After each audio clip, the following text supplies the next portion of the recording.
मलिर कराची के ज़मीनी इलेक्शन में हंगामा आराई पर पुलिस एक्शन में आ गई। तहरीक इंसाफ के रहनुमा डॉक्टर मसरूर सियाल को गुलशन हदीद से गिरफ्तार कर लिया है। मलिर कराची के ज़मीनी इलेक्शन में हंगामा आराई सामने आई है, जिस पर पुलिस एक्शन में आई। तहरीक इंसाफ के रहनुमा डॉक्टर मसरूर सियाल को गुलशन हदीद से गिरफ्तार कर लिया।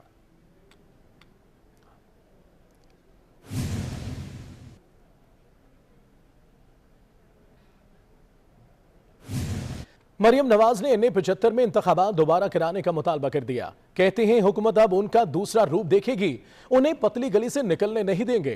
उन्होंने कहा कि जानबूझकर पोलिंग सुस्त की गई, जहां शेर जीत रहा था वहां पोलिंग बंद कर दी गई। इंतजामिया और हुकूमती ओहदेदार खुलेआम मुदाखलत करते रहे।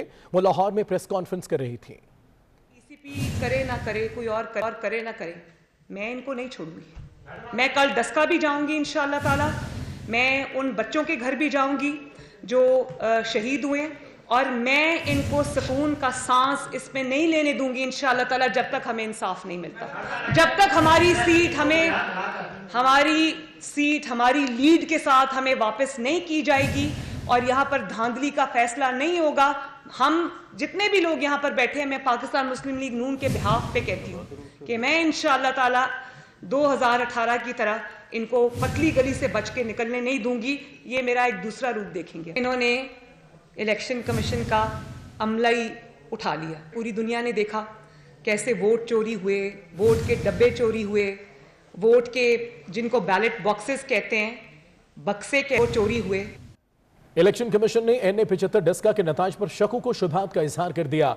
दूसरी तरफ मुस्लिम लीग नून की कारकुन साइमा फारूक ने अपने ट्विटर पर एक प्रिजाइडिंग ऑफिसर की मुबैना गुफ्तगू शेयर कर दी, जिसमें मुबैना प्रिजाइडिंग ऑफिसर को कहते सुना जा सकता है कि एक इदारे का एहलकार उसके पास आया, नाम पूछा और वापसी पर साथ जाने का कहा।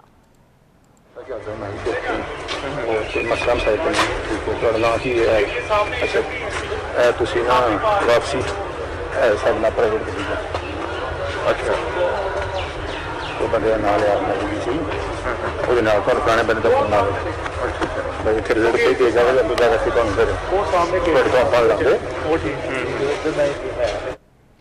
सीनियर सहाफ़ी हामिद बीन ने डस्का इलेक्शन के एक प्रिजाइडिंग अफसर की वीडियो शेयर की है, जिसे पुलिस ने साथ ले जाने की कोशिश की, लेकिन उसने साथ जाने से इनकार कर दिया।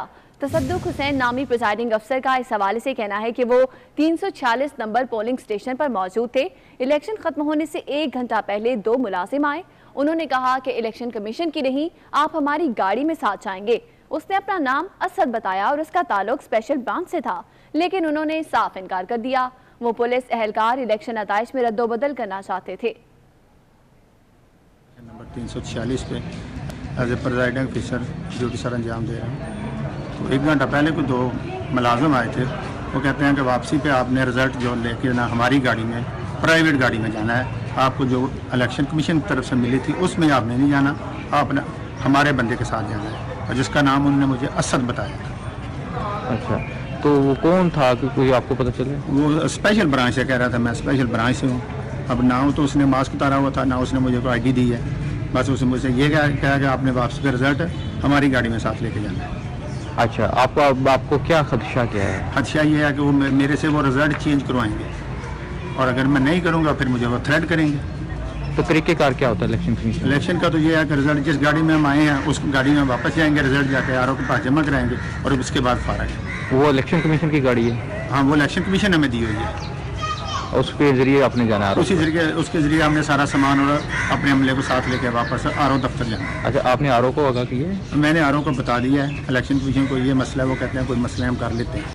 इसी मामले पर हमारे साथ मौजूद हैं सीनियर तज्जिया का नवीद चौधरी साहब। नवीद चौधरी साहब, आपके वक्त का शुक्रिया। तमाम सूरत हाल पर क्या कहेंगे? प्रिजाइडिंग ऑफिसर की एक वीडियो है जो कि सीनियर सहाफ़ी हामिद बीन ने शेयर की है, जिसमें उनका कहना है कि आप हमारी गाड़ी में साथ जाएंगे, और उसने अपना नाम असद बताया है। ये प्रिजाइडिंग ऑफिसर की जानिब से कहा गया है, जिसे पुलिस ने साथ ले जाने की कोशिश की। और इससे पहले भी जो अपोजिशन अराकीन है उनकी जानिब से कहा जा रहा है कि ज़िमनी इंतखाबात हैं जो उनमें धांधली है जो कि सामने आ रही है। इस पर आपका मौक़िफ़ चाहिए।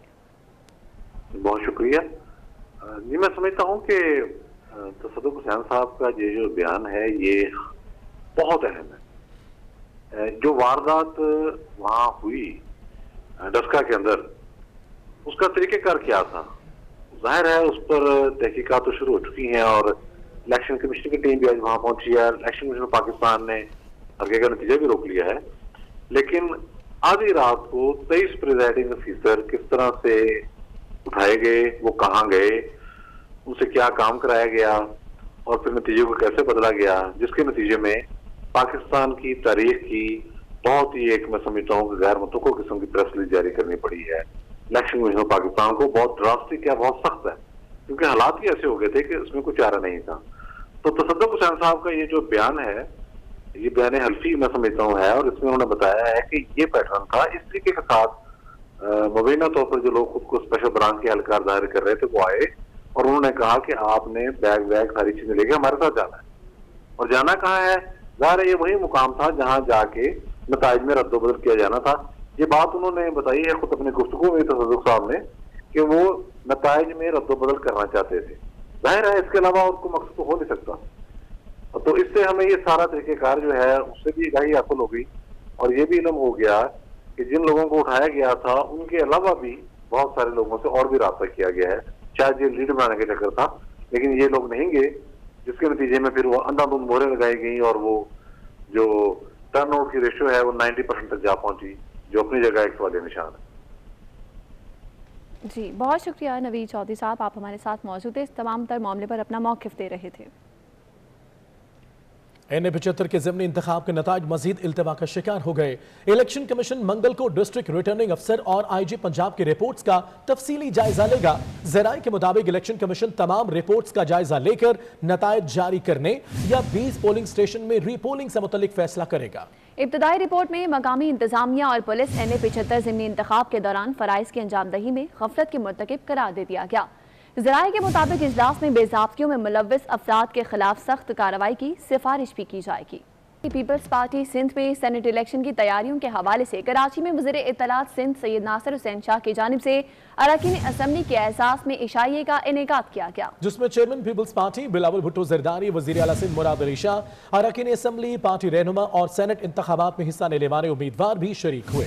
तकरीब में सेनेट इंतखाबात में कामयाबी के लिए मुशावरत और हिकमत अमली तय की गई। पीपल्स पार्टी सिंध में सेनेट इलेक्शन की तैयारियों के लिए सरगर्म कराची में वज़ीर इत्तलात सिंध सैयद नासिर हुसैन शाह की जानिब से अरकान असम्बली के एजाज में एशाइया का इनेकाद किया गया, जिसमें चेयरमैन पीपल्स पार्टी बिलावल भुट्टो जरदारी, वज़ीर आला सिंध मुराद अली शाह, अरकान असम्बली, पार्टी रहनुमा और सेनेट इंतखाबात में हिस्सा लेने वाले उम्मीदवार भी शरीक हुए। तकरीब में सेनेट इंतखाबात में कामयाबी के लिए मुशावरत और हिकमत अमली भी तय की गई है। पीपल्स पार्टी सिंध में सेनेट इलेक्शन की तैयारियों के हवाले से इशाइये का इनेकाद किया गया।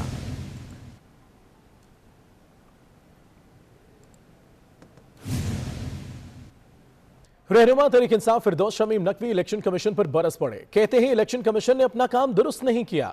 सिंध में जो स्क्रूटनी हुई वो तसल्ली बख्श नहीं। वो कराची में प्रेस कॉन्फ्रेंस कर रहे थे। ये समझते हैं कि इलेक्शन फेयर एंड फ्री नहीं था, फ्री ऑफ फेयर भी नहीं था, यानी दोनों fair and free of fair, खौफ से गायब नहीं था। कमाल का काम हुआ है, गोली चली, हमारे लीडर की गाड़ी पे लगी, FIR लीडर पे कटी, फार्म हाउस के ऊपर स्टे ऑर्डर था, हुकूमत ने जाके तोड़ा, हाई कोर्ट ने कहा कि तुमने कंटेम्प्ट ऑफ कोर्ट की और FIR कट गई लीडर पर। कमाल है ये सारी चीजें जो हो रही हैं। तो जितनी इंक्वायरियां मुर्तज़ा वहाब साहब करना चाहते हैं वो भी करें, लेकिन इन सारे कागजात पे भी कर लें। आपने नौजवानों में हैवी बाइक राइडिंग और महंगी गाड़ियां रखने का शौक तो देखा होगा, लेकिन अब कराची के नौजवानों में घुड़सवारी का शौक भी परवान चढ़ रहा है। कराची से रिपोर्ट कर रही हैं आदिया नाज। घुड़सवारी का मशगला सिर्फ तफरी नहीं बल्कि जिस्मानी तंदुरुस्ती का भी जरिया है। यूँ तो दुनिया भर में घोड़ों की बेशुमार नस्लें और इकसाम पाई जाती हैं, कहीं जंगली घोड़े, कहीं अरब घोड़े तो कहीं इंग्लिश घोड़े। ताहम पाकिस्तान में अमूमन देसी नस्ल के घोड़े पाए जाते हैं। हमारे पास जो है खुद देसी नस्ल के घोड़े हैं। बलूचिस्तान का भी घोड़ा है हमारे पास और उसके अलावा सिंध के भी देसी हैं और पंजाब साइड के भी हैं। इनमें एक तो कद काट का बड़ा फर्क है। जो सिंध साइड के घोड़े हैं वो हाइट में इतने ज्यादा देखने को नहीं मिले। ड्रामा अर्तुगरुल गाजी में घोड़ों पर तलवारबाजी देखकर कराची के नौजवानों में भी घोड़े पालने का जुनून परवान चढ़ने लगा है। नौजवान दानिश महमूद ने घुड़सवारी के शौकीन नौजवानों को इकट्ठा कर दिया और आज उनका जाती अस्तबल है जिसमें मुख्तलिफ नस्लों के 8 घोड़े हैं। घोड़ों का तो मुझे शौक बचपन से था, लेकिन कुछ इस तरह का सेटअप बन नहीं पा रहा था और ज़्यादा ये शौक अगर मैं कहूँ तो अर्तुगरुल ड्रामा देखने के बाद जागा। इस तरह फिर फेसबुक के ज़रिए और बाकी सोशल मीडिया के थ्रू मैंने लोगों को तलाश किया जो कराची के अंदर जिन्होंने घोड़े पाले हुए हैं या शौक रखते हैं ख़रीदने का, तो इन लोगों को सबको इकट्ठा किया। घुड़सवारी की जानिब दिलचस्पी नौजवानों की अपनी अक़दार की जानिब पलटने की ख्वाहिश का एक अलामती इजहार भी है। कहते हैं कि शौक का कोई मोल नहीं, काले सफेद बूढ़े घोड़े इन नौजवानों का शौक है। कैमरामैन इमरान खान के साथ Aadiya Naz, 24 news, Karachi. Pakistan fashion week में मॉडल्स के साथ साथ टीवी अदाकारों ने भी शिरकत की। अदाकारा आयशा उमर कहती हैं खुशी है कि रौनकें बहाल हो रही हैं। इसी हवाले से मज़ीद जानते हैं राहील बेग से। जी राहील, बताइएगा। हमारे साथ मौजूद हैं अदाकारा आयशा उमर, और आयशा क्या कहेंगी, खूबसूरत सा फैशन वीक का मेला सजा हुआ है। कोविड के बाद दोबारा से ये तमाम एक्टिविटीज शुरू है, क्या कहते हैं? SOPs are great. Everybody is wearing a mask and outdoor venue है। अब न्यू नॉर्मल को अडेप्ट तो करना है, इसी तरह करना है और चीज़ें अब शुरू हुई हैं। This is the second fashion week मेरे ख्याल में। अभी BCW हुआ था लाहौर में, कराची में पहला फैशन वीक है। सो इट्स रियली नाइस कि अब 1 साल बाद आई थिंक हमने वापस चीज़ें नॉर्मलाइज करनी शुरू कर दी। बहुत खूबसूरत सा ड्रेस वेयर किया हुआ है, किस डिज़ाइनर का है? वजाहत मंसूर। बिल्कुल जी, हमारे साथ मौजूद थी आयशा उमर और उनका ये कहना था कि कराची में पहली बार 1 साल के बाद फैशन इवेंट्स हो रहा है और वो काफ़ी खुश दिखाई दे रही थी। जी बहुत शुक्रिया राहील बेग। ड्रामा अर्तुगरुल गाजी के फनकार लाहौरियों की मेजबानी के मुतरफ निकले। गंगोर टेलीप और दरोश ने CCPO से मुलाकात की और ताजरों की जानिब से इस्तकबालिया दिया गया। मेहमान फनकारों ने अंदरून लाहौर में भग्गी की सवारी का लुत्फ उठाया। मद्दाहों के साथ सेल्फियां भी बनवाई।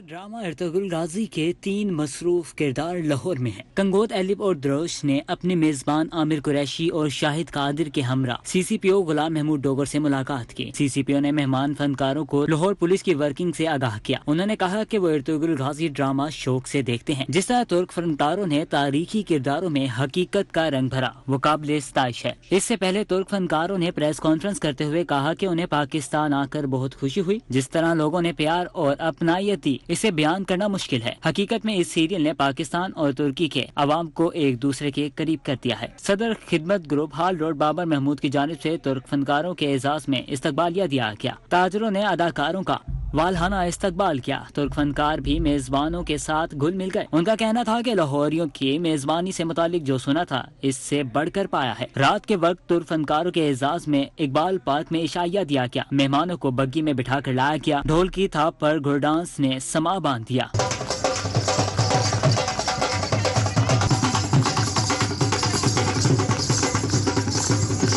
शहरी तुर्क फनकारों को देखकर बहुत खुश हुए और उनके साथ सेल्फियां बनवाते रहे।